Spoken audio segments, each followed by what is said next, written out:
अगर आप अपने बच्चे को ज़रूरत से ज़्यादा, दो में से एक चीज़, ज़रूरत से ज़्यादा तारीफ अगर करते हैं या ज़रूरत से ज़्यादा उसका दमन करते हैं, सप्रेशन करते हैं, दोनों ही स्थितियों में यह खतरा है कि वो आगे चलकर नार्सिसिस्टिक पर्सनैलिटी डिसऑर्डर का शिकार हो सकता है। कैसे? कुछ पेरेंट्स बहुत तारीफ करते हैं, अरे बेटा तेरे अंदर जो बात है ना बेटा, अरे बेटा तू दुनिया से अलग है बेटा। अब वो बेटा गया किस दिन किसी को पीट के आ गया, क्योंकि बाप ने कहा था बहुत साहसी हो, साहस कहीं तो दिखाएगा ना बच्चा।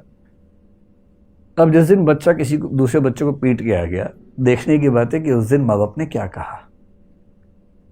कुछ माँ बाप कहेंगे ये क्या बात हुई भाई, अजीब हालत है, चलो चल के सॉरी बोलो उसको। एक ये तेवर होता है जो कि ठीक भी है।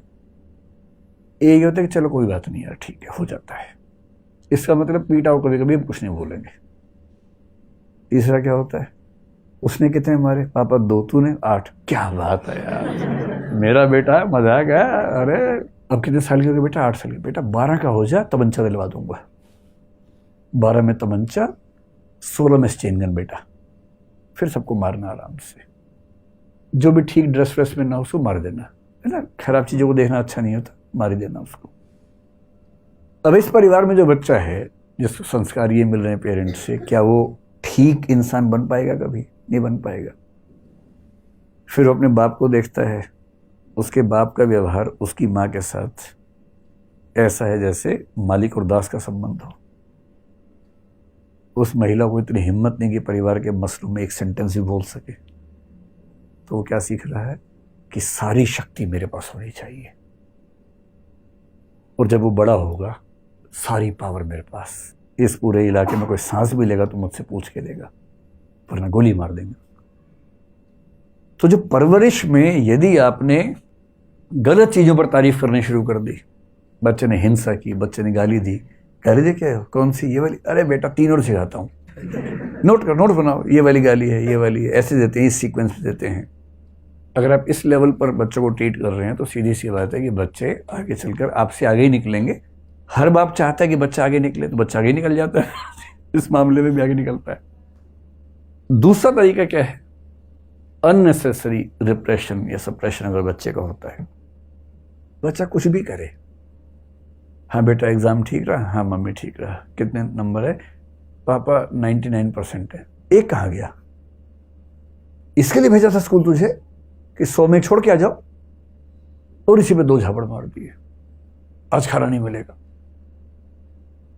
अगली बार पापा 99.5% है, अच्छा क्लास में रैंक कौन सा है, 2nd, कितने बच्चों में, 100 में, ये कौन है, ना बेटा ना, तू जिस खानदान का है ना उसमें 2nd रैंक आज तक किसी का नहीं आया। कहना चाह रही कि 2nd भी आज तक किसी का नहीं आया, पर कहते हैं कि पर भाव तेवर ये रहता है कि 2nd आज तक किसी का नहीं आया बेटा, 1st ही चाहिए बेटा, नाम डुबा दिया तूने हमारा। इतना दबाव, कोई अंकल आंटी है, चलो बेटा पोएम सुनाओ, आओ आओ पोएम सुनाओ, उससे बच्चे के मन में भाव आता है कि आग लगा दूं दुनिया में मैं, यार मैं रेडियो हूँ, जब सब लोग आए आओ पोएम सुनाओ, मछली जल की रानी है, ये कोई बात हुई। ये होता है बच्चों को एकदम साधन समझना, वस्तु समझना, ऑब्जेक्टिफाई करना। और ये बच्चा डरा हुआ है आपसे, इसलिए जी पापा जी मम्मी बोलता है, पर उसके मन में क्या आता है आपको अंदाजा नहीं है। विद्रोह का ज्वालामुखी भरता जा रहा है इसके अंदर, हर बात पे डांट खाता है, हर बात पे पिटता है, अच्छा काम करता है फिर भी पिटता है। और इस बच्चे को लेकर रिस्क है कि या तो कभी ये खुद को खत्म कर देगा, नहीं झेल पाएगा, और अगर झेल गया और सफल हो गया जिंदगी में तो इस रास्ते पर चला जाएगा, भीखू मात्र बन जाएगा फिर ये कि पूरा बंबई मेरा है। इसलिए अगर आपके आसपास कोई ऐसा दृश्य दिखे जहां बच्चों की गलत हरकतों को महिमामंडित किया जा रहा हो, ग्लोरीफाई किया जा रहा हो, खतरनाक है। बच्चों को बड़ों से, दूसरे लोगों से तमीज से बात करना सिखाया जाए, ये बहुत ज़रूरी है। झुकना सिखाया जाए दूसरों के सामने, अपनी गलतियों पर शर्मिंदा होना सिखाया जाए, सॉरी बोलना सिखाया जाए, शेयर करना सिखाया जाए और सबसे बड़ी बात फेलियर को आसानी से डाइजेस्ट करना सिखाया जाए।